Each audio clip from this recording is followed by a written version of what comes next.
एक बार मैं अपने एक मित्र का तत्काल कैटेगरी में पासपोर्ट बनवाने पासपोर्ट ऑफिस गया था। लाइन में लगकर हमने पासपोर्ट का तत्काल फॉर्म लिया, फॉर्म भर लिया। काफी समय हो चुका था। अब हमें पासपोर्ट की फीस जमा करनी थी। लेकिन जैसे ही हमारा नंबर आया, बाबू ने खिड़की बंद कर दी और कहा कि समय खत्म हो चुका है, अब कल आइएगा। मैंने उससे मिन्नतें की। उससे कहा कि आज पूरा दिन हमने खर्च किया है और बस अब केवल फीस जमा कराने की बात रह गई है, कृपया फीस ले लीजिए। बाबू बिगड़ गया।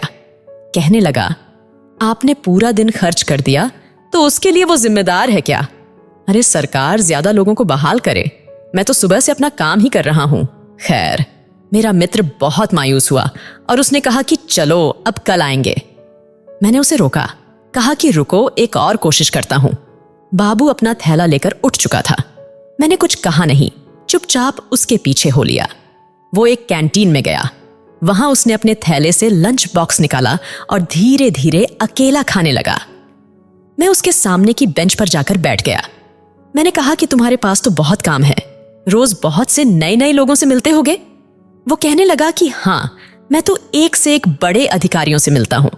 कई IAS, IPS विधायक रोज यहां आते हैं। मेरी कुर्सी के सामने बड़े बड़े लोग इंतजार करते हैं। फिर मैंने उससे पूछा कि एक रोटी तुम्हारी प्लेट से मैं भी खा लूं? उसने हाँ कहा। मैंने एक रोटी उसकी प्लेट से उठा ली और सब्जी के साथ खाने लगा। मैंने उसके खाने की तारीफ की और कहा कि तुम्हारी पत्नी बहुत ही स्वादिष्ट खाना पकाती है। मैंने उसे कहा, तुम बहुत महत्वपूर्ण सीट पर बैठे हो, बड़े बड़े लोग तुम्हारे पास आते हैं, तो क्या तुम अपनी कुर्सी की इज्जत करते हो? तुम बहुत भाग्यशाली हो, तुम्हें इतनी महत्वपूर्ण जिम्मेदारी मिली है, लेकिन तुम अपने पद की इज्जत नहीं करते। उसने मुझसे पूछा कि ऐसा कैसे कहा आपने? मैंने कहा कि जो काम दिया गया है उसकी इज्जत करते तो तुम इस तरह रुखे व्यवहार वाले नहीं होते। देखो, तुम्हारा कोई दोस्त भी नहीं है।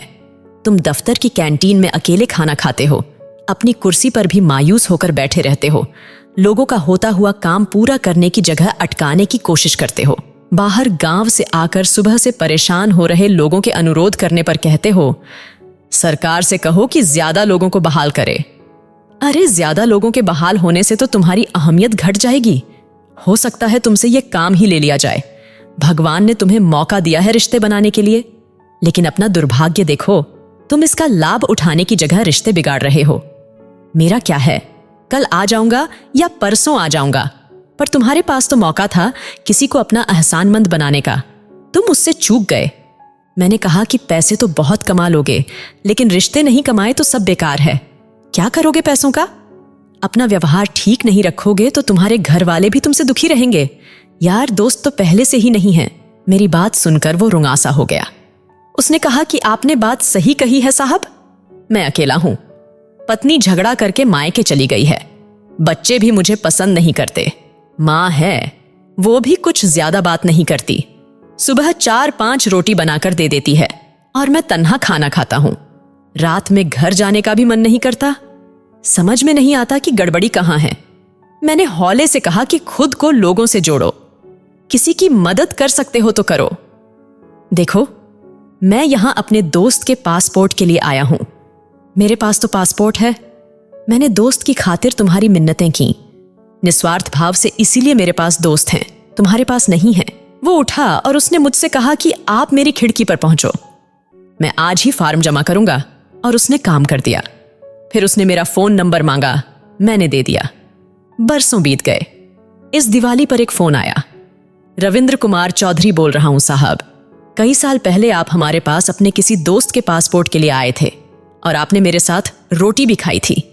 आपने कहा था कि पैसे की जगह रिश्ते बनाओ। मुझे एकदम याद आ गया।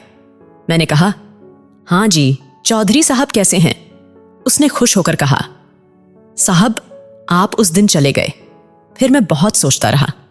मुझे लगा कि पैसे तो सचमुच बहुत लोग दे जाते हैं, लेकिन साथ खाना खाने वाला कोई नहीं मिलता। मैं साहब अगले ही दिन पत्नी के मायके गया। बहुत मिन्नतें कर उसे घर लाया। वो मान ही नहीं रही थी। वो खाना खाने बैठी तो मैंने उसकी प्लेट से एक रोटी उठा ली, कहा कि साथ खाओगी? वो हैरान थी, रोने लगी, मेरे साथ चली आई। बच्चे भी साथ चले आए। साहब अब मैं पैसे नहीं कमाता, रिश्ते कमाता हूँ, जो आता है उसका काम कर देता हूँ। साहब, आज आपको हैप्पी दिवाली बोलने के लिए फोन किया है।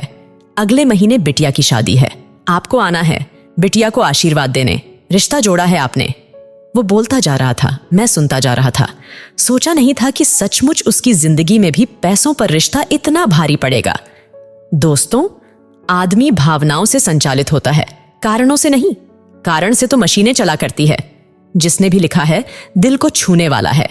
आप भी अपने मित्रों के साथ शेयर करें, हो सकता है फिर कोई रिश्ता नए सिरे से जी उठे। पोस्ट पसंद आए तो कृपया पेज को लाइक एवं फॉलो करें एवं कमेंट में अपना सुझाव व्यक्त करें।